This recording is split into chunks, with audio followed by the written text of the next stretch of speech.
Bonjour à tous, bienvenue sur la chaîne. J'espère que vous allez bien, vous avez passé une belle semaine, un bon week-end. Écoutez, donc aujourd'hui on va faire le point, vous le connaissez, un hebdomadaire. On va parler du Bitcoin, comme d'habitude avec les ETF, notamment il y a des choses encore très intéressantes à dire. Je vais vous parler également des articles crypto sur le Bitcoin. Là aussi, il y a pas mal de nouvelles intéressantes. Je retrouve également le graphique de l'accumulation en cours du Bitcoin par les baleines. Et vous allez voir, c'est très édifiant. On a exactement mathématiquement les accumulations de distribution du nombre de Bitcoin en cours, même depuis 2024-2023. Donc on va en parler parce que ça, c'est très intéressant pour voir un peu la suite des choses sur la période dans laquelle on est. Bon, donc je vais vous parler également du VeChain. Alors le VeChain, effectivement, bah, ça y est, hein, on est passé dans la mise à jour, donc je vais vous en parler, très intéressant. Je vous parlerai également de Hondo, je ferai le point sur XRP, Ripple, l'actualité crypto devenue en fait actualité RWA maintenant tellement les nouvelles aujourd'hui sont de plus en plus en lien avec le RWA, hein, vous savez. Et enfin, deux vidéos, je parlerai comme d'habitude de l'actualité économique, un petit peu politique parce que c'est toujours lié un peu à la politique, forcément, en tout cas en France, hein, c'est sûr plus la mise à jour des indicateurs sur le cours de l'or, le cours de l'euro par rapport au dollar, etc. Vous connaissez le baril de pétrole, tout ça. Bon, bah écoutez, si vous êtes chaud, bah écoutez, je vous invite déjà, je vous remercie encore tous hein, pour les likes, les soutiens, même par écrit ou même en privé et tout, ça fait toujours super plaisir, vraiment, parce que ça pousse à continuer. Et puis, voilà, en tant que passionné, ben, toujours dans le game à fond, quoi. Voilà. Bon, bah écoutez, si vous êtes chaud, je vous invite à continuer avec moi et puis c'est parti.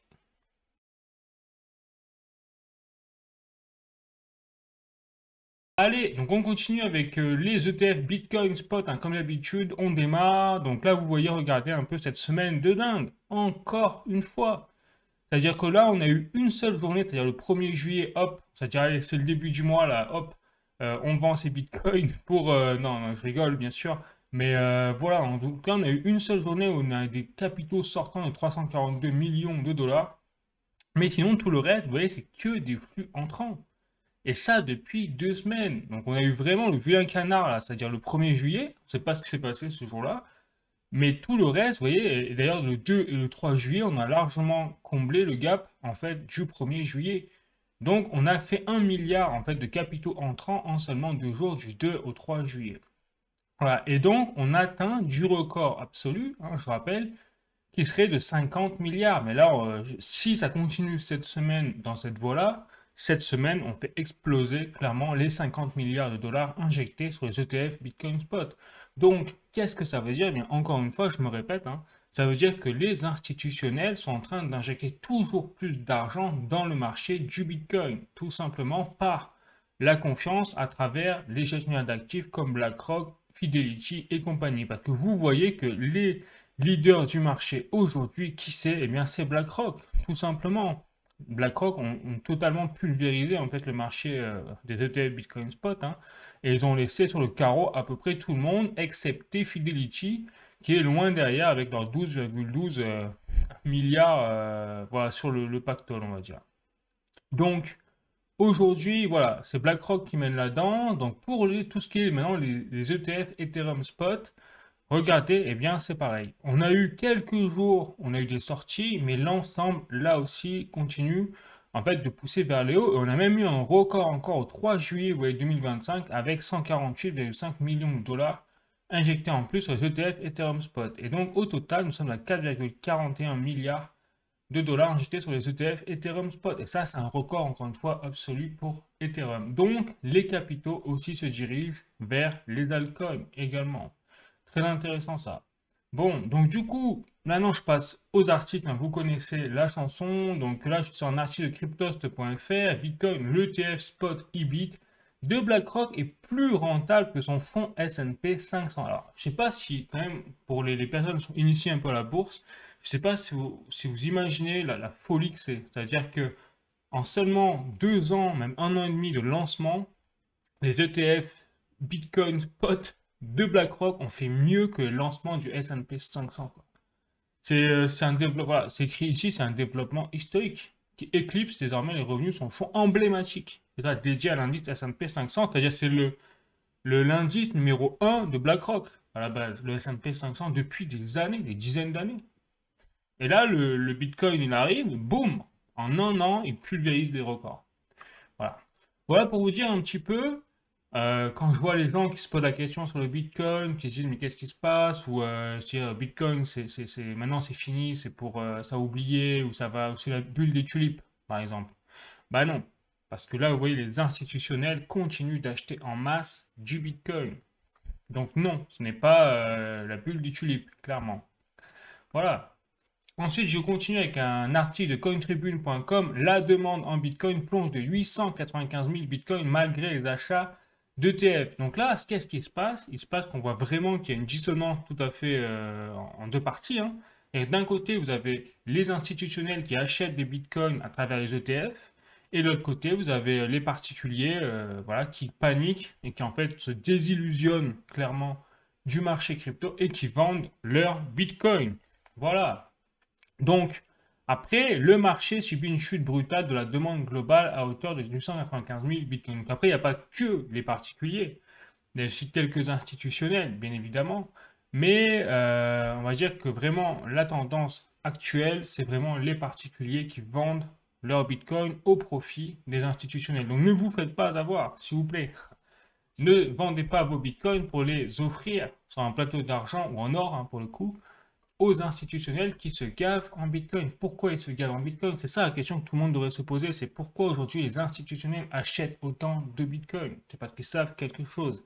Ils savent que le marché des monnaies fiat est destiné à couler, à périr. Ils savent que le fonctionnement actuel de la dette est en train de faire couler notre civilisation au niveau économique et qu'on va avoir un effondrement monétaire systémique, voilà, banqueroute. Et vous verrez que je ne suis même pas étonné que ça parte de la France, hein, donc on est vraiment, nous on a tous les combos réunis en France, et que ça contamine derrière absolument le monde entier. Un peu comme la Grèce l'avait fait en 2014, sauf que la Grèce n'était pas les mêmes montants. Voilà, forcément, 100 milliards d'un côté, 3400 milliards de l'autre, c'est pas la même histoire. Donc voilà, mais la France se rapproche de la situation de la Grèce, voire il est déjà la situation de la Grèce par rapport à 2014. Bon. Donc tout ça fait que on a des institutionnels qui connaissent des informations en insider que nous, communs des mortels, que nous avons gueux que nous sommes, n'avons pas accès. Et donc tous ces gens-là, qu'est-ce qu'ils font? Ils achètent en masse du Bitcoin. Et d'ailleurs, je vous montrerai après, hein, j'ai carrément le graphique pour vous montrer ce qu'on appelle la heatmap d'accumulation et de distribution des Bitcoins en fonction du portefeuille en termes de baleines. C'est-à-dire s'ils ont entre 10 et 10 000 bitcoins, etc. Je vous la montrerai, vous allez voir, c'est assez édifiant. Bon, allez, je continue toujours avec les articles. Là, j'ai un article de journalducoin.com. Même les toutes petites entreprises chinoises se mettent à acheter des bitcoins. Voilà. Donc là, on est vraiment dans un contexte où, vous voyez, c'est-à-dire que le FOMO institutionnel, il est vraiment absolu. C'est-à-dire que même les petites entreprises, et en plus chinoises, normalement, c'est interdit, hein, je vous rappelle, mais ils trouvent des moyens à travers des projets, etc., immobiliers, donc d'investir derrière, de contourner un peu la loi, c'est toujours pareil, hein, et d'acheter du Bitcoin, de mettre en place une trésorerie Bitcoin, quelque part. Donc, pour vous dire un peu où on en est, quoi. Voilà. Et donc, hop, je continue. Maintenant, j'ai passé à tout ce qui est Twitter.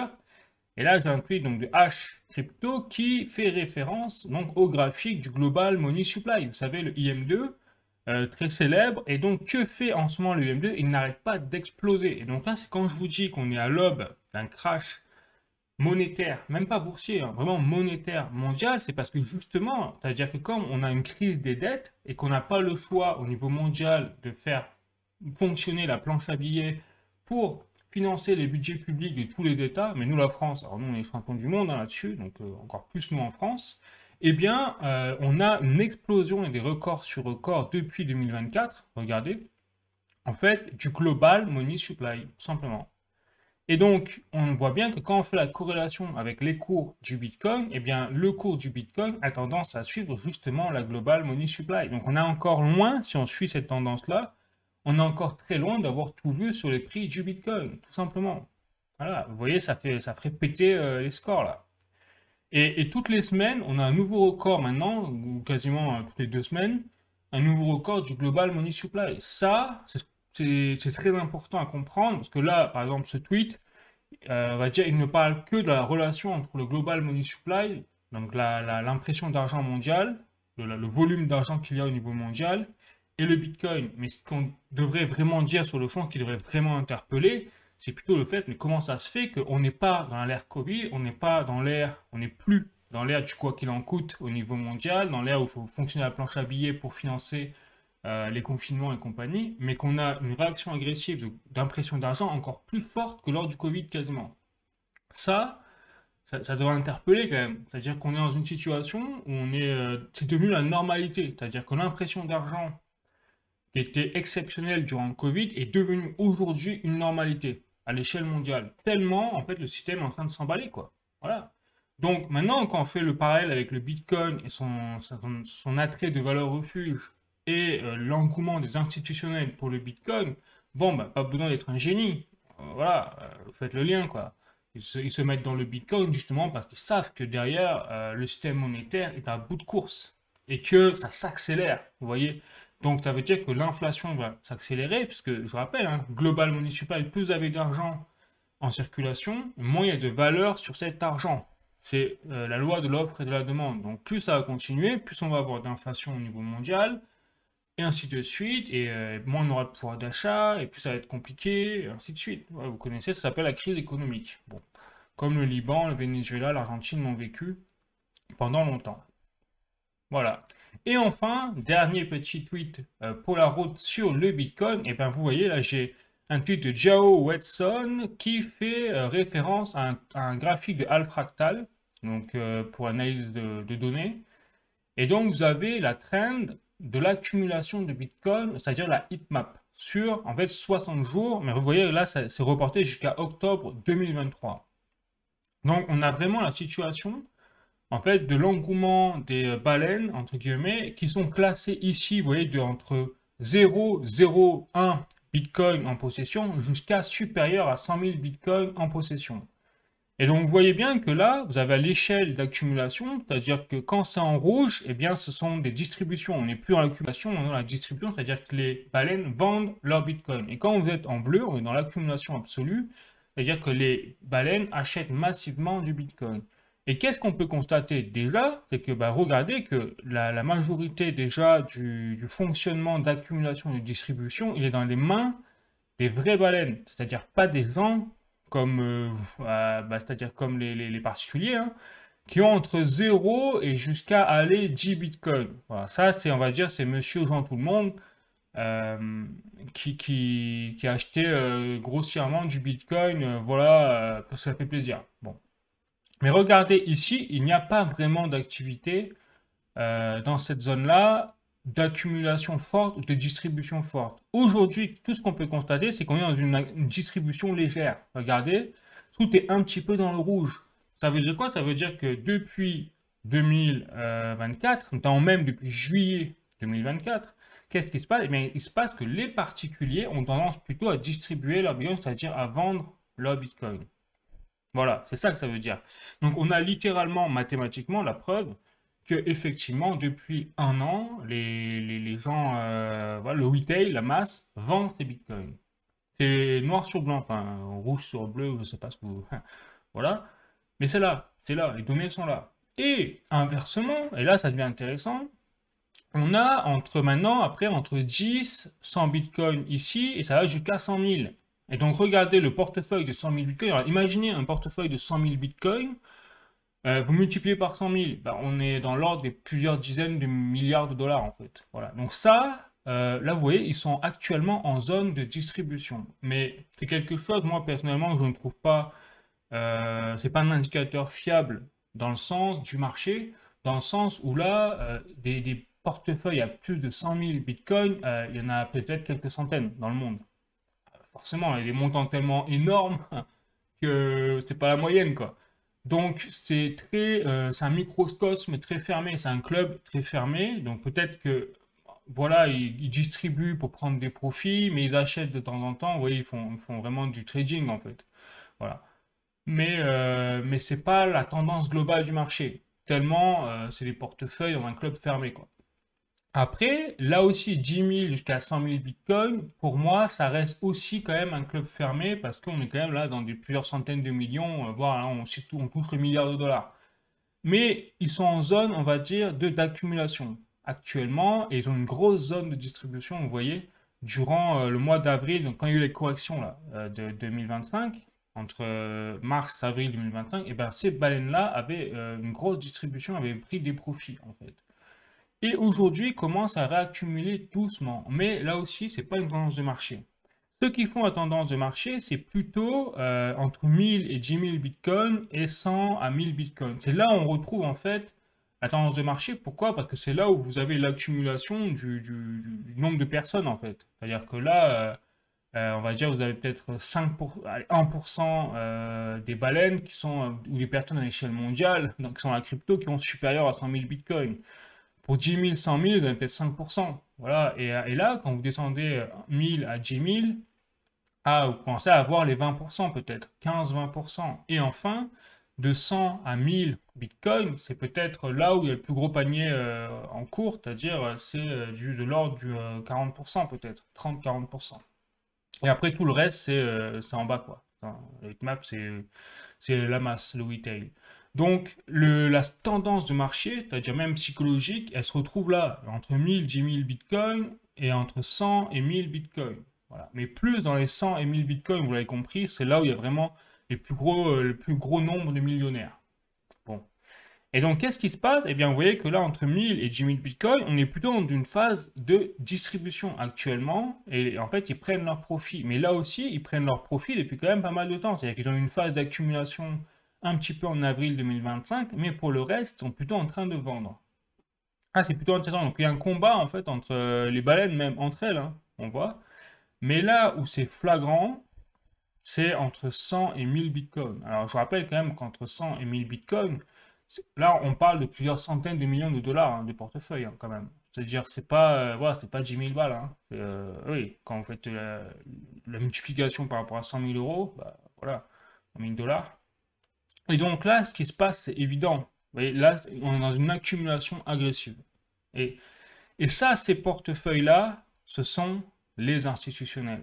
Voilà. Parce que les institutionnels, ils n'achètent pas, on l'a vu, ils n'achètent pas non plus à coût de centaines de milliards.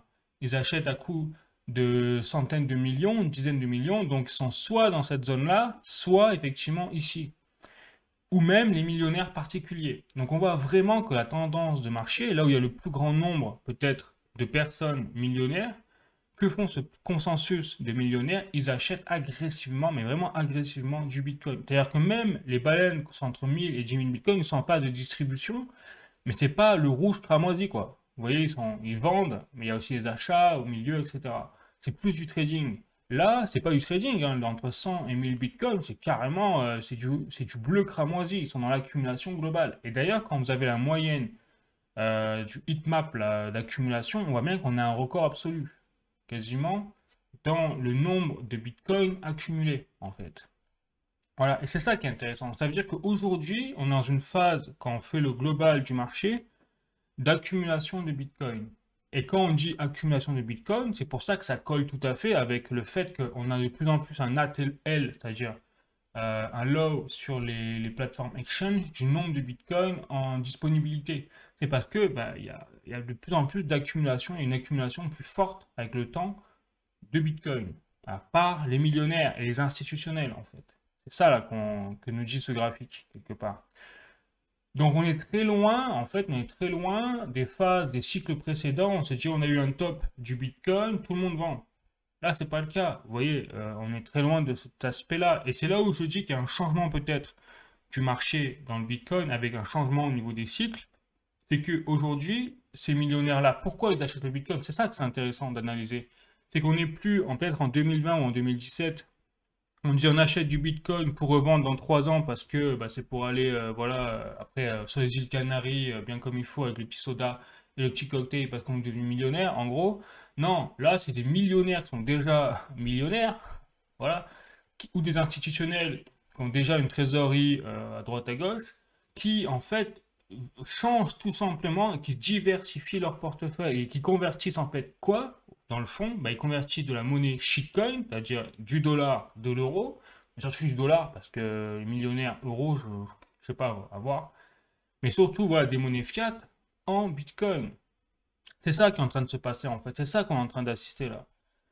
Et comme par hasard, c'est les gens entre 100 et 1000 bitcoins, eh bien, en fait, ils accumulent de plus en plus, tout le temps. Parce qu'ils ont compris qu'on est en train d'avoir une crise de la dette et que bientôt, il y aura plus, l'argent qu'on connaît, l'euro, le dollar et tout, ne vaudra plus rien, en fait. Voilà. Bon, donc je ne peux pas vous dire mieux. Je ne peux pas vous dire mieux pour la suite des choses. Donc c'est pour ça que personnellement, alors je rappelle que je ne suis pas un conseiller financier, hein, bien évidemment. Je ne connais pas l'avenir. Je n'ai pas boule de cristal, Madame Irma ou non ou la capacité de lire l'avenir en mettant mon doigt au vent et dire ah bah demain la météo il fera beau. Non, ça non plus. Juste, je fais le constat mathématique, je donne mon opinion personnelle au passage en me basant sur quand même des données qui sont assez parlantes. Voilà, c'est des données qui sont visibles à la vue de tous et qui dévoilent quand même déjà des choses intéressantes au niveau mondial. Bon, et puis en plus, quand vous analysez les choses, je veux dire objectivement et pas avec une idéologie wokiste ou autre, hein, qui aveugle les choses, que vous restez dans la cohérence, eh bien tout se tient. Vous voyez, c'est-à-dire qu'en Europe, on n'a plus d'économie, on n'a plus d'industrie, tout en train de se péter la figure. Donc forcément, l'euro, tôt ou tard, va chuter. Et en plus, si vous accumulez, vous mettez ça en plus le cocktail de la dette, bah forcément, ça va pas aller mieux. Donc, il y a un moment, on va avoir trouvé une solution. Cette solution, bah, c'est le Bitcoin, en fait. L'or également, l'argent également physique, bien évidemment. Mais l'argent et l'or physique ne sont pas pratiques et ne sont pas mondialisés en termes d'utilité. Donc, il reste le Bitcoin. Voilà, je peux pas vous dire mieux. Et évidemment, on dirait que les millionnaires l'ont compris déjà, en fait. Bon, donc ce sera tout pour le Bitcoin hein, aujourd'hui. Donc, vous l'avez compris, moi je suis archi positif sur la suite des choses pour tout ce qui est le Bitcoin, que ce soit court, moyen, long terme. Après, encore une fois, on aura aussi une phase de cycle. Donc, est-ce que on va avoir une chute du Bitcoin à un moment des prix violente? Ben oui, parce que la nature même du Bitcoin, c'est qu'il y a de la volatilité quand même malgré tout encore. Donc, on aura toujours des cycles de hausse et de baisse des prix, mais dans un contexte qui est plus le même qu'en 2020, 2017, dans les précédents cycles, parce qu'aujourd'hui, le Bitcoin est une valeur refuge. C'est ça qui est différent par rapport aux précédents cycles. Et donc, les personnes, les millionnaires, achètent du Bitcoin non plus pour faire de l'argent uniquement, ils achètent aussi pour protéger leurs épargnes. Voilà, c'est ça la différence. Bon, allez, je continue et je vais passer au VeChain. Je commence avec un premier tweet de VeChain et regardez, c'est bien évidemment la mise à jour Stargate hein, qui est rentrée en vigueur depuis le 1er juillet. Voilà, et donc vous avez ici un petit résumé, donc je vous laisse là pour le voir, mais qui explique de Sonny, le PDG de la fondation VeChain, de comment fonctionne en fait la mise à jour Stargate. Vous savez, du projet Renaissance hein, de VeChain, c'est la première étape, on va dire, dans ce projet. Et regardez ici, ben, vous avez tout simplement, je vous rappelle, le principe, c'est que Stargate, c'est une application où vous stakez vos VeChain et en échange, vous êtes rémunéré en VTHO. Et donc, je rappelle qu'en parallèle, maintenant, eh bien, on ne gagnera plus, si vous ne stakez pas vos VeChain sur cette plateforme Stargate, eh bien, vous ne gagnerez plus désormais de VTHO automatiquement, même si vous les avez dans votre portefeuille, vos VeChain. Comme avant, vous savez, dès qu'on avait du VeChain sur son portefeuille, on avait des VTHO gratuits tous les jours. Voilà, bah ça c'est fini. Ça c'est fini. Maintenant, pour mériter un CVTHO, il faudra staker, comme l'explique Sonny dans sa vidéo, eh bien, ces VeChain et avoir ce qu'on appelle un node, tout simplement, pour faire fonctionner l'écosystème de VeChain. Et donc, il rappelle qu'il y a un simulateur qui existe. Alors, je vous montrerai le simulateur. Mais avant ça, je vais vous montrer un peu le succès de cette application Stargate. Parce que là, vous voyez, je suis sur directement le site officiel de l'application Stargate de VeChain. Alors, déjà, le nom est marrant quand même. Mais il voit ça vraiment comme un portail pour changer de dimension presque. Bon, peu importe. Regardez, aujourd'hui, nous sommes déjà à 3,7 milliards de VeChain stakés, donc en quelques jours. Hein. Je rappelle, nous sommes le 6 juillet 2025 et que le projet est sorti il y a à peine 6 jours.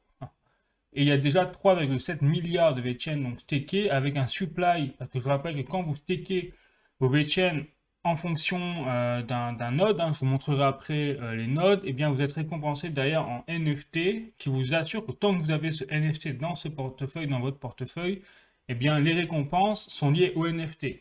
Donc surtout, ne perdez pas ce NFT là parce que sinon vous risquez de perdre en fait vos récompenses quoi, quelque part, et votre node. Et donc du coup, vous voyez que là on est déjà à 3,7 milliards. Et donc qu'est-ce que ça veut dire? Et bien là, vous voyez, je suis sur le site de Redono directement. C'est Sonny Lu, le PG de la fondation VeChain, hein, qui fait la promotion de ce site de calculateur simulateur pour voir un petit peu, bah, en fonction de vos VeChain. Par exemple, là il y a 68 millions automatiquement, mais si on met par exemple 100 000 VeChain, soyons raisonnables, eh bien 100 000 VeChain, hop, voilà, pour un total de staking de, alors attendez, je vais mettre le bon nombre de staking, de 3,7 milliards, voilà. Il y a actuellement 3,7 milliards de VeChain stakés au total, donc là je relance le calcul avec 100 000 VeChain. Eh bien, vous avez après les systèmes de validateurs, voilà, vous avez les nodes. Donc vous avez différents nodes, vous voyez, vous avez le validateur, mais là on parle de 25 millions de VeChain, donc c'est quand même pas rien. Vous avez ensuite Mjolnir, Thunder, Strength et Vector X, où là on va en fait de 600 000 VeChain stakés à 15 millions, donc c'est pas rien aussi, c'est un budget assez conséquent. Et après, vous avez les éco-nodes, ça c'est la nouveauté. Parce que je rappelle que tout ce qui était les nodes du type Delegator X-Node ou les validateurs directement, ça existait déjà dans l'écosystème de VeChain et ça servait à d'autres raisons. Et il y avait déjà aussi un principe de staking et de récompense. Mais là, vous voyez que les récompenses, plus vous stakez de VeChain et plus vous êtes récompensé. C'est-à-dire que là, vous voyez qu'avec 15 millions de VeChain, en fait, vous touchez 26-27% tous les ans en VTH chaud. C'est-à-dire que les personnes qui mettent 15 millions de VeChain en staking gagnent en fait 35 000 VTH chaud par jour. Donc ça correspond à 42 millions de VTH chaud par an. Voilà, donc un rendement de 27% sur l'année, c'est énorme, hein. Mais après, il faut mettre 15 millions en staking. Alors ça, il faut avoir confiance. Ça, je vous avoue, c'est clair. Et après, bah, on continue. Alors là, après, ils ont enlevé. Ouais, ça, faut mettre. Faut pas que je mette 0 là. Faut que je mette plusieurs. Et donc là, vous avez pareil. Et plus on descend en gamme, vous voyez, et moins les récompenses sont élevées. C'est logique, hein. C'est logique. Donc là, il y a 21%, 16% de rendement sur l'année, 10%. Il y a 10%, c'est pas mal. Bref. Voilà, vous en avez pour tous les goûts. Et enfin, là, c'est la nouveauté du projet Renaissance et de l'application de Target. C'est que maintenant, il y a les éconodes délégateur Econode. Et là, c'est accessible en fait à des plus petits portefeuilles puisque ça va de 10 000 VeChain jusqu'à encore 15 millions de VeChain quand même. Mais en fait, les vrais Econodes, ça va de 10 000 jusqu'à 200 000 VeChain. Donc ça, c'est vraiment une nouveauté. Et par exemple, pareil, hein, je vais mettre, hop, voilà. Et vous avez, en fait, si vous mettez 200 000 VeChain, vous avez un rendement quand même de 7%. C'est pas mal. C'est plus que le livret A. Ça, c'est sûr. Et pour le Eco Down, comme vous pouvez voir ici, c'est 5,3%. Vous mettez 10 000 VeChain et vous avez une récompense de 5,36% sur l'année, c'est-à-dire que ça correspond à 5 359 BTHO en fait par an. Voilà. Et le Lightning de Eco, c'est 100 000 VeChain et vous êtes récompensé à hauteur de 30 000 VTHO par an. C'est pas de bêtises. Ouais, c'est ça. Voilà, et donc aujourd'hui, vous voyez, nous sommes là, sur la courbe, hein, j'ai mis 3,7 milliards de VTHO, VeChain stakés, pardon, et donc on est sur des rendements quand même assez intéressants. Mais par exemple, si demain on met, là il y a 25 milliards, 23 milliards de VTHO directement, enfin de VET, pardon, stakés, sera pas la même les rendements. Vous voyez que là, déjà, rien que le Mjolnir avec 15 millions de VeChain stakés, on passe de 27% à 9%. Donc en fait, là, il y a vraiment l'aspect de... Et là, on passera à 1,8% de récompense en termes d'annuel, de rendement annuel sur le Down Eco à 10 000 VeChain. Donc ce serait même plus vraiment valable. Enfin, on va sur un livret A, quoi, à ce niveau-là. Donc pour l'instant, on reste, si vous voulez, à des niveaux bas, et moins il y a de VeChain stakés, et plus les rendements sont élevés. Alors en fait, il faut un peu profiter de ça. Surtout que je crois qu'il y a une cagnotte de 5,78 milliards de VTL Show qui sont accessibles à ceux qui sont rentrés en avance. Voilà.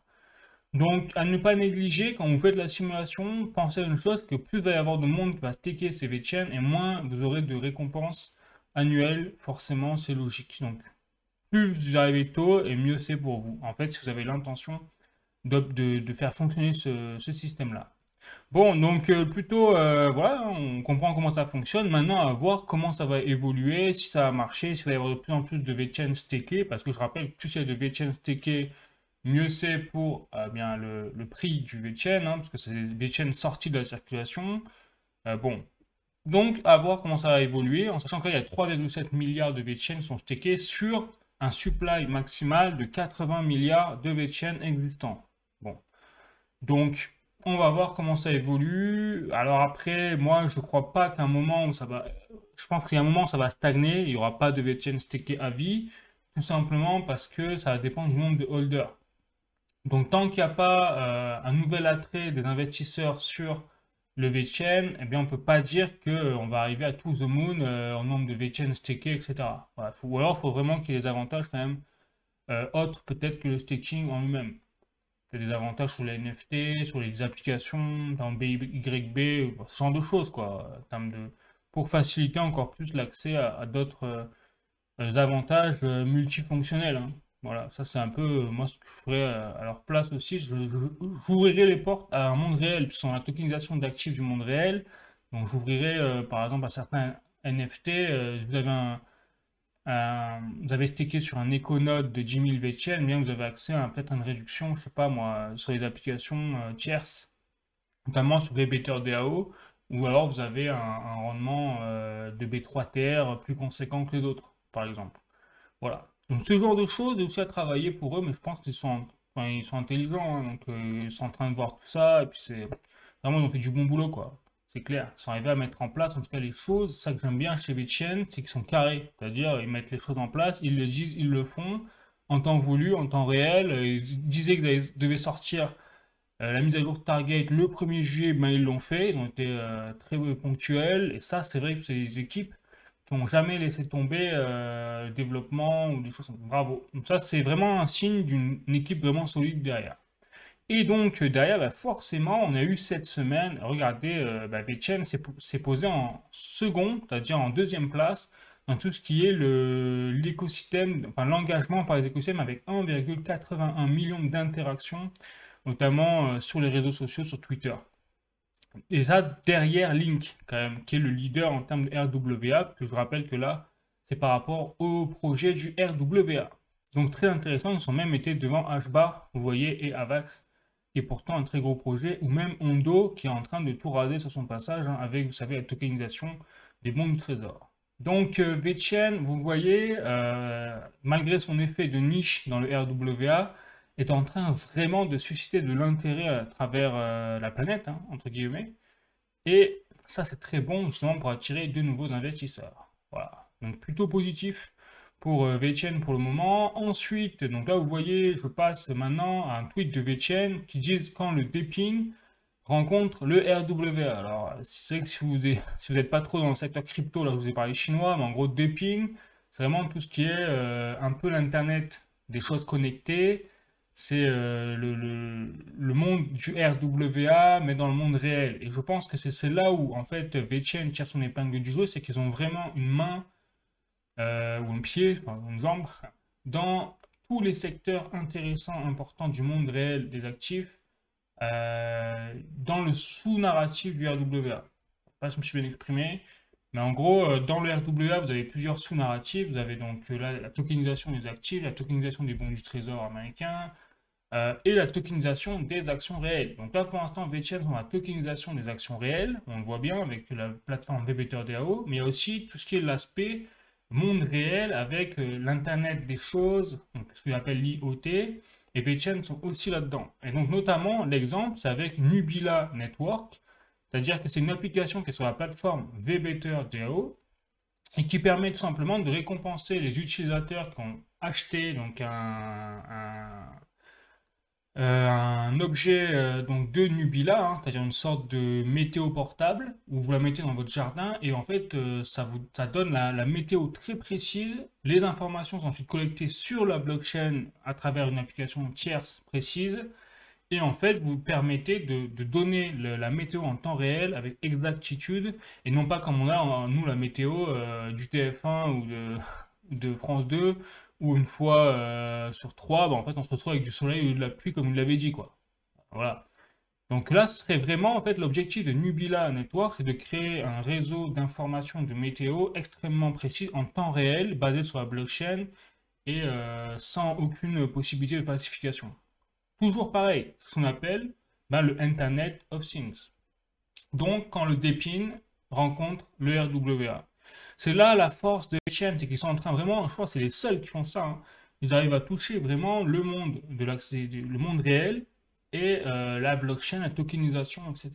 Donc c'est pour ça que je pense qu'il y a vraiment un énorme coup à jouer avec VeChain, c'est qu'ils sont en avance vraiment sur leur temps là-dessus et que ils peuvent créer vraiment de grosses surprises sur la suite des choses, surtout en plus avec l'arrivée maintenant de la tokenomics, où je rappelle que ça y est, désormais le VTHO, c'est fini. Donc il n'y a plus de récompense en VTHO, donc ça va, la tokenomics c'est vraiment en train de changer quoi.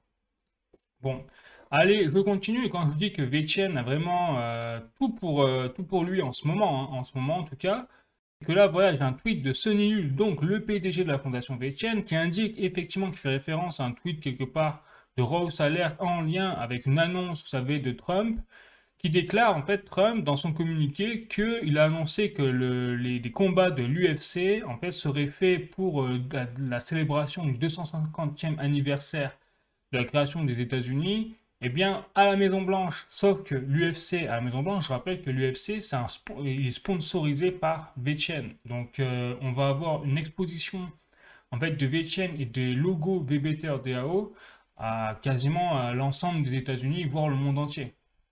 C'est pour ça que Sunil, le PDG de la fondation VeChain, a déclaré la plus grosse exposition jamais connue au monde entier. Donc Dana est le meilleur, c'est-à-dire que Dana, c'est le PDG de l'UFC, j'en ai parlé la semaine dernière, qui déclarait d'ailleurs, hein, Dana White, qu'il était all-in dans VeChain. Donc là, au niveau marketing, alors c'est du marketing, on est d'accord, il n'y a pas de fondation réelle sur ces informations-là, c'est uniquement du marketing, mais je crois qu'on n'a jamais eu un aussi beau marketing. C'est-à-dire, vous avez l'UFC suivi par 13 millions de personnes, qui est adoré, donc du coup, par Trump, qu'on sait que Trump, le président des États-Unis, quand même, adore l'UFC. Donc, qu'on l'aime ou qu'on l'aime pas, hein, qu'on juge pas, peu importe, hein, on est d'accord. Mais voilà, et le fait est que vous avez, et je l'avais déjà montré d'ailleurs il y a un mois, une petite vidéo où vous aviez Sonny Lu, le président, donc Trump, et Dana White, le PDG de l'UFC, qui étaient en train de se parler, se concerter. Quand même, donc au niveau marketing, c'est énorme, quoi. C'est-à-dire, vous avez une exposition à plusieurs centaines de millions de personnes sur ce disent, qu'est-ce que c'est VeChain, qu'est-ce que c'est VBTRDAO. Surtout que maintenant, vous avez Dana White, qui en plus, comme l'a mis ses billes dans VeChain, sponsorisé par VeChain, eh bien, pousse maintenant les gens à utiliser les applications VBTRDAO, VeChain, etc. Donc, en vrai, moi, je vous dis, personnellement, je pense que ça peut aller très vite. Ça peut partir en vrille, quoi. Pour être poli, ça peut partir en vrille très vite. Voilà. Donc, maintenant, je vais passer aux statistiques sur VeChain, vous savez, avec les VeChain stats. Et donc, on est à 9 531 000 nouvelles adresses. Donc, effectivement, on voit bien que là, 2025, ça a tout fait péter sur son passage, hein. C'est normal avec l'arrivée de la plateforme VBTR DAO. Mais là, il y a un petit ralentissement. On voit bien que là, sur ce dernier mois, par exemple en juin, voilà, nous étions à 9 420. Donc, on voit bien que là, on a eu une vraie. D'ailleurs, on a 10 000 nouvelles adresses par jour. On revient à des niveaux stables, on va dire, d'avant plateforme VBTR DAO. Et pour le nombre de holders, par exemple sur le VeChain, ça ne bouge pas. Regardez, on est toujours à 1 686 000 adresses portefeuille pour VeChain. On voit bien que là, le momentum aujourd'hui, il se produit vraiment sur le VTHO, 4 333 000 adresses, donc là ça continue de monter, et sur le B3TR, 1 652 000 holders.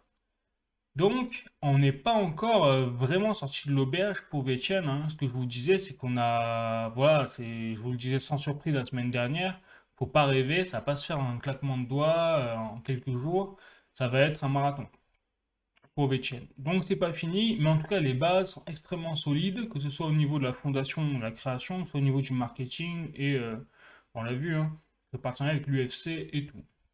Allez, voilà, donc ce sera tout pour VeChain aujourd'hui. Je continue maintenant avec le RWA et notamment Hondo Finance et le XRP. Je commence avec un premier tweet de Hondo Finance. Donc, nous sommes excités d'annoncer le lancement de l'initiative qui s'appelle le Hondo Catalyst avec quand même un financement de 250 millions de dollars.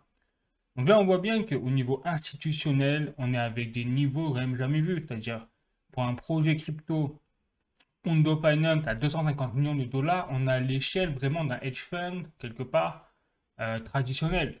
Alors, on n'est plus sur des montants de quelques millions de dollars comme on avait des projets il y a 10-20 ans. Enfin, 20 ans non, mais 10 ans, voire même 5 ans. Donc, on voit bien que maintenant, les capitaux, en fait, aujourd'hui, de la finance traditionnelle, sont injectés vers des projets comme Hondo Finance qui tokenisent en fait les actifs, notamment les bons du trésor américains. Donc là, j'ai envoyé l'article sur Hondo, directement sur le site qui officialise la chose. Et en fait, donc c'est la nouvelle initiative de 250 millions de dollars, en fait, permettra en fait des investissements au sein de l'écosystème d'Hondo et des investissements stratégiques pour apporter simplement des marchés, donc des capitaux de marché on-chain, c'est-à-dire sur la blockchain quasiment, pour accélérer, vous voyez, la tokenisation du monde des assets réels, des actifs réels. Voilà, on y est. Donc maintenant, ils sont en train de financer tout ça. Ça se développe. Et donc là, vous voyez, j'ai encore un tweet de Hondo Finance qui fait référence simplement, imaginez-vous, au chairman, au vice-président, je crois. Alors, je ne sais pas exactement ce que c'est un chairman, mais c'est un haut poste au sein de la SEC, donc Securities Exchange Commission, aux États-Unis, hein, donc l'organisme qui régule en fait les marchés boursiers aux États-Unis. Et regardez, le bonhomme, qu'est-ce qu'il raconte? Donc Paul Atkins, il raconte que la tokenisation, c'est la prochaine étape pour avoir en fait une marketplace beaucoup plus efficace. Et ça, c'est le régulateur américain lui-même qui le déclare. Et en fait, il déclare simplement que la tokenisation est une innovation quelque part. C'est écrit ici par Hondo Finance. Voilà, donc on y est quoi, on y est. Quand je vous dis que ça fait au moins 2 ans, je vous dis que le RWA, en plus je vois l'évolution au fur et à mesure, même au niveau des articles, je vous l'ai dit, les articles crypto, c'est plus les articles crypto, c'est les articles RWA maintenant. C'est parce que on est devenu dans un enjeu majeur avec la tokenisation d'actifs qui devient beaucoup trop utile pour la finance internationale. Et je rappelle que la finance internationale, c'est aujourd'hui ce qui fait le nerf de la guerre pour les politiques, pour les gouvernements, etc. Donc en fait, le tissu économique réel, même la base, le fondement de l'économie est en train de se modifier, de muter, quoi. Tout simplement. Donc ça va avoir des impacts dans le monde que nous, on connaît derrière, au fur et à mesure du temps, forcément. Soit bancaire, soit au niveau de l'argent, etc. Donc c'est pas rien ce qui se passe. Donc là j'ai un autre article de Coin Academy, Hondo Finance met la main sur Oasis Pro, la bataille des actions tokenisées s'intensifie. Donc Hondo Finance rachète le broker régulé Oasis Pro pour s'imposer sur le marché en pleine explosion des actions tokenisées, avec 3 licences clés et une stratégie résolument tournée vers Wall Street. Donc Wall Street 2.0, encore une fois. Donc on y est. Donc après, maintenant, je passe à Ripple et XRP, hein, toujours dans le RWA, parce que je considère maintenant, vous savez que Hondo Finance est très lié maintenant de près ou de loin hein, à Ripple et XRP, puisqu'ils se complètent. C'est-à-dire que Hondo Finance est sur la tokenisation des bons de trésor américains et des actifs boursiers. XRP et Ripple, en fait, permettent justement de faire des paiements transfrontaliers, des paiements extrêmement rapidement, et quelque part de concurrencer le réseau SWIFT bancaire. Donc c'est Hondo Finance et XRP sont complémentaires et sont d'ailleurs en partenariat, voilà, officiel. Donc là, j'ai Brad Garlinghouse, le PDG de Ripple, hein, le CEO, qui a quand même déclaré que, taillé, par rapport donc aux conformités racines, Ripple a désormais donc mis en place une application à la charte donc, de la Banque nationale OCC. Si c'est approuvé cette demande, quelque part, nous aurions donc en fait deux statuts, c'est-à-dire le statut quelque part au niveau de l'État, via le NYDFS que vous avez déjà demandé il y a quelques mois, et également le statut fédéral, pour avoir l'autorisation quelque part eh bien, d'opérer comme une banque quasiment. Voilà. Statut bancaire. Et donc ça, c'est tout simplement unique, ce serait une nouveauté, ce serait unique au sein du marché des stablecoins, parce qu'ils ont demandé ça pour le RLUSD, le stablecoin de Ripple. Voilà. Donc ils ont également demandé une application pour un compte MasterFed. Alors voilà, ça c'est le terme à eux, hein, mais grosso modo c'est ça, c'est-à-dire qu'ils ont demandé désormais l'aval des autorités, notamment de la SEC et de l'aspect fédéral, d'opérer en tant que banque aux États-Unis, quelque part, avec en fond de garantie eh bien, le RLUSD. Vous voyez, c'est écrit ici que ce serait directement mis en place, enfin, et fourni par la Fed comme un collatéral quelque part. Vous voyez. Donc on y est quoi. Et ça, c'est une information, vous voyez, il fait référence à une information du Wall Street Journal Markets, quand même, pas rien, qui effectivement Ripple a demandé à une application pour une licence bancaire nationale. Jamais vu quoi.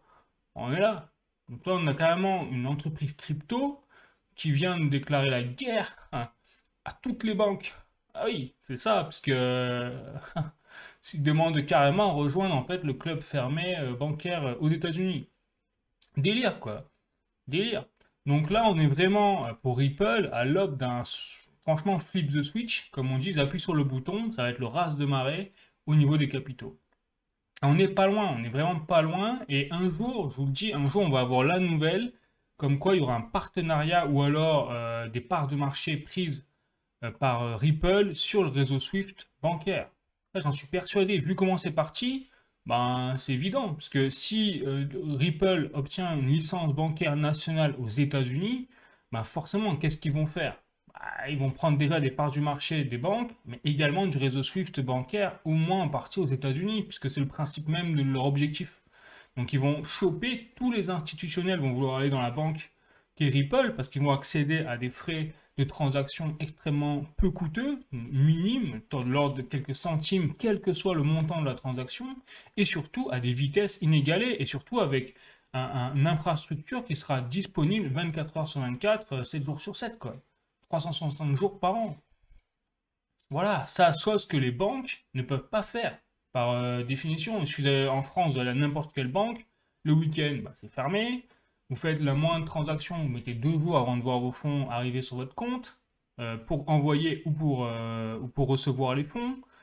Quand vous avez quand vous faites un paiement instantané, alors là ça a changé aujourd'hui, c'est gratuit, mais il y a un moment où vous deviez payer des frais pour avoir un paiement instantané. Alors quand on disait instantané, c'est la blague, c'est pas vraiment instantané, c'était de 2-3 heures, si vous le faisiez en jour ouvrable. Bon, il fallait payer 1 euro, souvenez-vous, il y a un moment. Maintenant c'est devenu gratuit, mais à un moment il fallait payer 1 euro. Bref, et ça c'était à l'échelle institutionnelle, c'est encore pire. Vous voyez? Donc quand on va avoir, et je pense qu'ils vont l'avoir, c'est parti pour une licence de régulation pour opérer en tant que banque nationale aux États-Unis, Ripple, ils vont tout défoncer sur leur passage. C'est évident, parce qu'ils vont révolutionner en fait le système bancaire à eux tout seuls. Et comme par hasard, en parallèle, on a eu une annonce de Ripple X, c'est-à-dire la partie XRP Ledger, en fait, l'aspect technique de l'infrastructure de Ripple, si je puis dire, si je vulgarise, où ils ont en fait mis en place le XRPL EVM Sidechain. C'est-à-dire ils ont mis leur chaîne secondaire, quelque part, compatible avec, quelque part, Ethereum. Vous voyez, j'ai l'article qui détaille tout ici sur le site de Ripple. Et alors, je vais pas lire tout l'article, vous voyez, quand même, c'est pas mal. Il y a beaucoup de choses à dire. Mais juste le résumé, donc on va dire ici, pourquoi, en fait, le XRPL EVM de Sidechain, en fait, compte pour l'avenir. Et donc, c'est tout écrit ici. Donc, désormais, vous avez le XRPL qui est compatible avec Ethereum.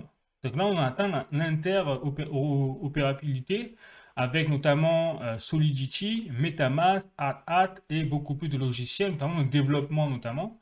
Mais également MetaMask, c'est un portefeuille, bah, vous connaissez MetaMask. Bref. Ensuite, ce que je vous disais, donc c'est des transactions qui ne coûtent pas cher et qui sont très rapides, avec un consensus mécanique en fait de Proof of Authority. Donc vous avez une garantie derrière sur les fonds. Un pont direct entre le XRP Ledger et 6 millions de portefeuilles en liquidité native. Et, vous voyez, des TPS, donc des transactions par seconde, estimées à 1000 TPS. Je rappelle que pour donner un ordre de grandeur, le Bitcoin, il est aujourd'hui autour d'entre 5 et 10 TPS, c'est-à-dire transactions par seconde. La blague, en fait. Donc, voilà. Et après, les opportunités de construire en fait, justement, sur un asset digital de troisième niveau, enfin, comme je sais pas comment ils le disent, c'est-à-dire le XRP. Donc, qui c'est qui va bénéficier de ça? C'est le XRP, mais également le RLUSD. Donc là, vous avez deux batailles aujourd'hui faites par... Alors, trois batailles, pardon. Je vais pas parler du conflit juridique. Donc, trois batailles par Ripple qui sont en train de gagner sur chaque bataille. Vous avez la première bataille, donc effectivement juridique de Ripple, où pour l'instant, eh bien, ils sont en train de laisser tomber leur contre-appel et la SEC, d'un côté aux États-Unis, en train de faire pareil. Donc, on va avoir bientôt la nouvelle comme quoi le dossier juridique sera terminé et clos définitivement. C'est une évidence, vraiment, c'est une évidence absolue. Ils vont devoir payer une amende de 50 millions de dollars ou 125 millions de dollars, et basta, et puis on passe à autre chose. Mais bon, c'est une goutte d'eau dans leur trésorerie, hein, quand on voit les chiffres qui balancent au niveau de la finance. Ils ont largement moyen de payer une amende de 125 millions de dollars. Ensuite, la deuxième bataille, bah, c'est justement le XRP, c'est-à-dire les paiements transfrontaliers et assurer que le XRP soit au cœur vraiment des échanges transfrontaliers ou interbancaires pour profiter en fait à toutes les banques de leur technologie de low cost transaction et de fast transaction, ce que je vous disais hein, juste avant. Et en plus, troisième bataille, le RLUSD avec le stablecoin qui va permettre en fait tout simplement en combinaison avec le XRP de conquérir des parts du marché sur des banques centrales, sur les paiements transfrontaliers, sur des collatéraux, enfin voilà, donc ils sont vraiment sur un niveau où justement moi je vois là, de plus en plus le Ripple, même plus comme une entreprise ou une banque lambda, mais comme vraiment le successeur, le concurrent du réseau Swift bancaire. Ils ont absolument tout en tout cas pour y arriver. Voilà un peu les trois fronts, et ils sont en train de gagner sur les trois fronts, parce que, comme je vous disais, l'aspect juridique sont en train de gagner. Le XRP, paiement transfrontalier, bah, on voit bien que ça y est, ils ont des partenariats de partout, c'est réglé. Et le RLUSD avec le réseau Swift bancaire, pareil. Enfin, c'est inévitable en fait. C'est inévitable. Bon. Donc, ok, c'est chaud, hein. Mais ensuite, donc là, j'ai un article, pardon, de cryptost.fr qui justement officialise ce que je vous disais. Donc, Ripple demande une licence bancaire nationale au régulateur américain. Alors voilà, c'est pour justement une dynamique visiblement motivée à effacer les barrières avec la finance traditionnelle, comme dans le cas de Ripple et sa demande de licence bancaire nationale. Voilà. On y est, quoi. On y est. Donc, ce sera tout, hein, vous voyez, pour Hondo Finance, Ripple, pour le RWA, on va dire là-dessus, sur ce niveau-là. Mais c'est des nouvelles extrêmement importantes, extrêmement positives. Donc maintenant, j'ai passé aux actualités crypto plus générales, mais en fait qui sont liées au RWA toujours. Et notamment, vous avez là un article de cointribune.com. Le Genius Act pourrait fragiliser le système financier mondial selon Amundi. Bah oui, bah c'est pas qu'il va le fragiliser, c'est qu'il va le détruire en fait. Il va le révolutionner. Donc c'est l'équivalent des emails pour la poste. Et l'équivalent, bah, du coup, du web 3.0 par rapport au web 2.0. On y est. Donc, tandis que les stablecoins gagnent en légitimité, donc là aussi, pensez au RLUSD de Ripple, une loi américaine ravive les fractures entre souveraineté monétaire et suprématie du dollar, avec la Genius Act adoptée par le Sénat à Washington en cas des cryptos adossés au billet vert. Toutefois, en Europe, la riposte s'organise, mais on rigole. Amundi redoute une déstabilisation mondiale. Derrière ce cadre juridique, c'est aussi une offensive monétaire aux effets systémiques. Ben voilà, vous avez compris. L'Europe a compris enfin qu'elle est en train de se faire bouffer, quoi. Il était temps, hein, au bout de 40 ans, ouais, il est temps de se réveiller, sauf que c'est trop tard. Parce que du coup, les stablecoins, avec notamment, je vois bien en fer de lance, les stablecoins comme le Tether USDT ou le Ripple de RLUSD, eh bien, en fait, c'est des fers de lance pour injecter le dollar partout dans le monde. Et oui, parce que aujourd'hui, 90% des transactions en stablecoin se font indexées sur le dollar. Donc c'est là où je trouve que Trump, c'est un vrai businessman, c'est qu'il a compris que la monnaie fiat dollar est en train de se péter la figure, que plus personne n'en veut à cause des sanctions à droite à gauche menées par les États-Unis à l'encontre du monde entier. Donc tout le monde essaye de se débarrasser du dollar, qui est un shitcoin de toute façon, puisque c'est une monnaie fiat indexée sur la réserve fédérale américaine. D'ailleurs, Trump est en guerre contre Jerome Powell, hein, le président de la réserve fédérale américaine, pour d'autres raisons, mais en fait, il y a un peu ça aussi. C'est que le système ancien est en train de couler. Donc le nouveau système, eh bien, il va être basé sur des stablecoins indexés au dollar. Ça va générer une puissance en fait du dollar américain sous une autre forme, et donc une hégémonie toujours américaine, parce que les Américains adorent de toute façon garder leur hégémonie. Et derrière, bah, les pays comme l'Europe, où nous on n'a vraiment rien compris, bah, on va se faire exploser encore au niveau économique. C'est pour ça que personnellement, je vous dis, faut fuir l'Europe, quoi. Il n'y a pas d'avenir en Europe avec toutes les nouvelles qu'on voit dans tous les niveaux, hein, sur économique, industriel, enfin, voilà, monnaie, euro. Et donc, le Genius Act, ben, forcément, il inquiète les autorités financières européennes et même mondiales. Ben oui, puisque le Genius Act, en fait, vient légaliser les stablecoins à une échelle jamais vue. Bon, allez, je continue. Un article de Cointelegraph France, crypto, la SEC veut faire de la tokenisation un moteur d'innovation. Donc, je vous ai montré tout à l'heure l'interview de Paul Atkins, le président de la SEC. Enfin, ouais, Chairman, en fait, ça veut dire président. Ben voilà, j'ai la réponse en même temps. Donc voilà, et lui, il veut affirmer, vouloir encourager les entreprises à innover via la tokenisation. Donc, ce que je vous disais, vous voyez, on est en plein dedans. Donc là, on a un boulevard rouge de Cannes pour la tokenisation d'actifs et pour les crypto-monnaies, quoi.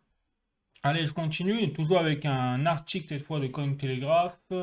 La finance traditionnelle pourrait passer sur la blockchain à cause des mauvaises expériences bancaires. Donc le fondateur d'Aave Labs, Stani Kulichov, estime que la finance traditionnelle a déjà en grande partie délaissé les banques au profit des fintechs. Pour lui, la blockchain représente la prochaine étape logique. Bon, rien de nouveau sous le soleil, sauf que là, c'est le fondateur d'une entreprise crypto qui le dit, donc effectivement, peut-être pas objectif comme on pourrait le dire, mais c'est exactement ça, c'est ce que je vous dis en fait depuis le début, hein. Et on est en train d'assister vraiment à une révolution, quoi.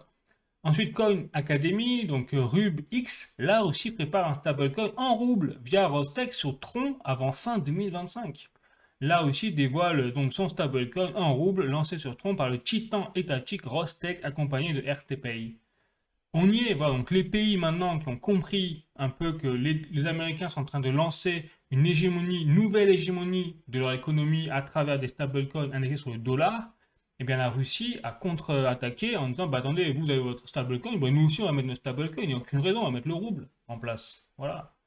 Et il y a vraiment que l'Europe où nous on n'a rien compris, on va mettre nous un stablecoin, même pas stablecoin, on va mettre une monnaie numérique de banque centrale. Donc l'euro, hein, qui arrive en octobre d'ailleurs. Comme en Chine, où ils ont fait leur yuan numérique, d'ailleurs ça marche pas trop, j'ai l'impression, on n'entend plus trop parler, où c'est très localisé visiblement l'utilisation du yuan numérique. Mais nous, l'Europe, on n'a pas compris, c'est-à-dire on est encore sur quelque chose de très centralisé. L'euro, personne n'en veut en plus, même au sein de la zone euro. Donc comment voulez-vous que les autres pays en veulent également? Ben, bref, ça va tourner au massacre. Ça va tourner au massacre pour l'euro numérique. Mais en tout cas, on voit voilà, qu'il y a un changement, je vous dis, de paradigme monétaire. On est en train d'y assister quoi, petit à petit. Donc, Coin Academy, l'Europe saute le pas. La BCE mise vraiment sur la blockchain. Ah, la BCE adopte officiellement la blockchain avec deux projets, Pont et Appia, pour moderniser les règlements en euros et se positionner face à la concurrence mondiale. Mais on n'a pas créé de stablecoin euro là. C'est ça qui me fait rire. Et là, en fait, on utilise la blockchain, Pont et Appia, pour tout ce qui est règlement en euros, mais ça veut dire que ça, c'est la dictature. En fait, ça, c'est préparation à l'euro numérique. Donc, ça va être la monnaie numérique de banque centrale. Rien à voir avec les stablecoins. Bon. Qui sont en fait gérés par des entreprises. Et donc, quelque part, on peut y accorder une confiance. Parce que, alors qu'une monnaie numérique de banque centrale comme l'euro, personne ne va accorder une confiance. Ça va être géré d'ailleurs par les gouvernements. Et donc, il n'y aura pas un objectif de capitaux ou de rendement, il y aura un objectif politique. Comment voulez-vous faire confiance à ça? C'est comme on l'a vu par exemple la zone euro, idéologiquement et politiquement, a bloqué les fonds souverains de la Russie pendant les sanctions.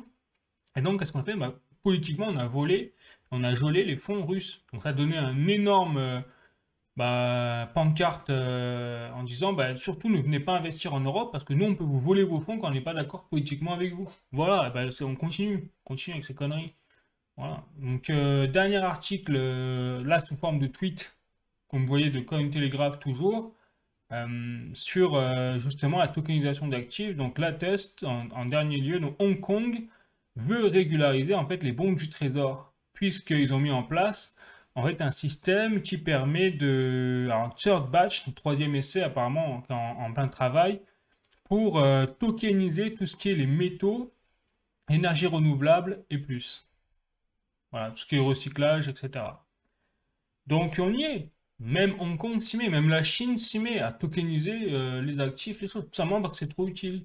Maintenant, je passe aux actualités économiques. Donc, les échos, droits de douane, Trump augmente la pression sur les Européens dans la dernière ligne droite. Bon, bah, vous savez que là, en juillet, effectivement, Trump avait repoussé tout ce qui est les tarifs douaniers. Donc, on en a plus entendu parler pendant quelques semaines. Mais ça y est, c'est de nouveau à l'ordre du jour, hein, puisque la semaine prochaine, notamment bah, dès lundi, dès demain, on devrait avoir dans 12 lettres qui définiront de nouvelles taxes pour certains pays, mais il n'a pas nommé lesquels. Donc, forcément, au milieu, bah, il va y avoir l'Europe, hein, il va y avoir la zone euro. Donc, c'est pour ça que les discussions avec la Commission européenne sont très difficiles. Donc, en plus, Trump n'aime pas l'Europe. Parce qu'en plus, les États-Unis sont en déficit commercial avec l'Europe. Donc, il y a quand même de fortes chances, à part s'ils trouvent des accords au milieu ou des accords secrets où l'Europe, en fait, baisse la culotte sur beaucoup de sujets vis-à-vis des États-Unis, ben, je vois pas comment on pourrait échapper aux tarifs douaniers américains. Donc après, est-ce qu'il mettra 20% comme il avait dit au début, ou alors est-ce qu'il va baisser à 10% ou 5%? Ça reste à voir. Mais je vois mal comment on va pouvoir échapper quand même aux tarifs douaniers. Après, il faut me tromper, ce serait tant mieux, hein, parce que là aussi, tarifs douaniers, ça veut dire aussi bah, inflation, toujours plus. Alors, dans une situation où nous, en Europe, on n'est pas brillant, donc voilà. Et donc effectivement, on n'est tellement pas brillant même, alors là, au sein de l'Europe, hein, c'est-à-dire même au niveau de la France, encore un article de Les Échos, l'Italie paie moins cher sa dette que la France, mais que vous vous rendez compte? Le rendement des obligations de l'État italien a baissé grâce à une confiance accrue dans l'économie du pays. Rome s'est financé moins cher que Paris à 5 ans pour la première fois depuis 2005. Pour la première fois, je répète, hein, pour la première fois depuis 2005. Faut vous dire, nous, vraiment, comme on est dirigé par des cassos, quoi. Vraiment, c'est des cas sociaux, c'est pas possible. Et donc, pendant que l'Italie, la Grèce, ils arrivent à s'en remettre, le Portugal, pareil, on se foutait tous du Portugal. Le Portugal, aujourd'hui, a pareil, a des meilleurs rendements d'obligations, enfin, qu'on baissé, que la France, quoi, sur la dette. Donc, nous, on commence à être vraiment je pense, le domino qui va tomber en premier en Europe, la France, hein, et on va faire couler la zone euro, quoi. Et franchement, on mérite. On mérite quand on voit qu'on a laissé faire, et qu'on laisse faire l'État, bah, on a le gouvernement qu'on mérite, quoi. Je peux pas dire mieux, hein. Bon, allez, je continue. Donc, c'est pour ça, c'est triste quand même pour la zone euro, où je suis convaincu qu'on va assister à un crash vraiment brutal. Donc ensuite, la tribune.fr, là c'est plutôt géopolitique. Donc arrêt des livraisons d'armes à l'Ukraine, une vraie fausse surprise des États-Unis. Les États-Unis ont indiqué ce mercredi stopper les livraisons de certaines armes à l'Ukraine. Un arrêt qui allait de toute façon arriver puisque depuis son retour à la Maison-Blanche, Donald Trump n'a fait que fournir l'aide promise par son prédécesseur et n'a annoncé aucune nouvelle politique de soutien militaire à Kiev. Donc en fait, les États-Unis se retirent peu à peu du conflit entre l'Ukraine et la Russie. Franchement, on ne peut que souligner et apprécier cet état de fait, puisque ça va précipiter la fin du conflit et donc arrêter les morts, quoi. Inutile, sur une guerre qui, de toute façon, depuis le début, était déjà pliée, c'est-à-dire la Russie était évident qu'elle allait gagner contre l'Ukraine. Et si l'OTAN n'avait pas réagi, n'avait pas offert ses armes à l'Ukraine, eh bien, le conflit aurait été réglé déjà en quelques mois en 2022. Donc c'est une bonne chose pour les soldats ukrainiens qui se font vraiment déchirer sur le front. Enfin, en tout cas, ce que je trouve, au moins on va avoir la paix et ça ne change rien. Et en fait, on n'a fait que poursuivre un conflit qui était perdu d'avance. Donc bravo encore une fois aux politiques. Je continue toujours avec la tribune.fr. Taxer massivement le sucre, une mesure controversée face à la hausse de l'obésité en France. Donc on n'a pas assez de taxes, nous, en France, hein, vous avez compris. On n'a pas assez de taxes, donc on taxe. Alors, on taxe le sucre, on taxe le tabac, pour éviter justement que les gens achètent. Vous voyez ça, vous voyez leur état d'esprit. Donc pourquoi, posez-moi la question, pourquoi du coup on taxe le travail? Donc, du coup, puisque c'est censé éviter justement les taxes, couper la tentation. Donc si on taxe le travail, ça veut dire que les gens n'ont pas envie de travailler, la logique. Donc pourquoi ils taxent le travail? Enfin, moi j'aimerais bien qu'ils répondent à cette question. Bon. Donc ça fait partie de l'incohérence en fait du régime gauchiste français, hein, clairement, et de l'idéologie, c'est-à-dire qu'on a franchement des arguments derrière les taxes totalement débiles, c'est juste qu'ils veulent du pognon. Alors dites-le, vous voulez du pognon, bah, taxez, voilà, mais dites pas que c'est pour le bien de la France. Alors après c'est l'OMS hein, qui a déclaré une connerie pareille, mais on a compris que ils sont tous en train de se frotter les mains là, à l'Assemblée nationale en disant bah voilà, on va pouvoir gagner des sous. Non, n'importe quoi. Toujours pareil, vraiment, dans une société française, c'est une catastrophe. C'est une catastrophe à ce niveau-là. On est de plus en plus taxé, on n'est plus le plus taxé au monde, on va continuer. Ouais, on va continuer. Donc au niveau boursier maintenant, au niveau boursier, hop. Donc pareil, hein, là j'ai mis le CAC 40, vous voyez, il y a tout là. Le CAC 40, S&P 500 américain, le Nikkei japonais et l'Euronext. Donc on voit bien que là, sur un mois, hop, sur un mois, on a le S&P 500 et le Nikkei japonais qui se comportent plutôt bien avec plus 5% en moyenne, hein, 4-5%. Mais par contre, le CAC 40 et la zone euro sont un peu à la traîne. Vous voyez? Mais bon, après, c'est sur un mois. Sur 5 jours, on voit que le CAC 40 un petit peu reparti à la hausse, contrairement au reste, et le S&P 500 également. Et aujourd'hui, sur un jour, bon, sur un jour, c'est pas. Voilà, on voit que c'est l'Euronext qui est reparti à la hausse. Bon. Donc, et sur 6 mois, on voit que bah, l'Euronext a vraiment surperformé. Après, vous avez le S&P 500, le CAC 40 et enfin le Nikkei japonais. Bon. Et sur un an, on va voir un petit peu sur un an. Sur un an, bon, c'est le Nikkei japonais qui a le moins performé. Après, vous avez le CAC 40, le S&P 500 et Euronext. Voilà. Donc, les marchés boursiers, pour l'instant, ils tiennent. Mais je ne pense pas que ça va durer longtemps, vu la situation industrielle en Europe et la zone euro. Et surtout, en plus, vous avez les tarifs douaniers concentrés sur l'Europe. Vous avez compris que ça a tangué hein, au niveau du marché boursier du CAC 40 français et Euronext également.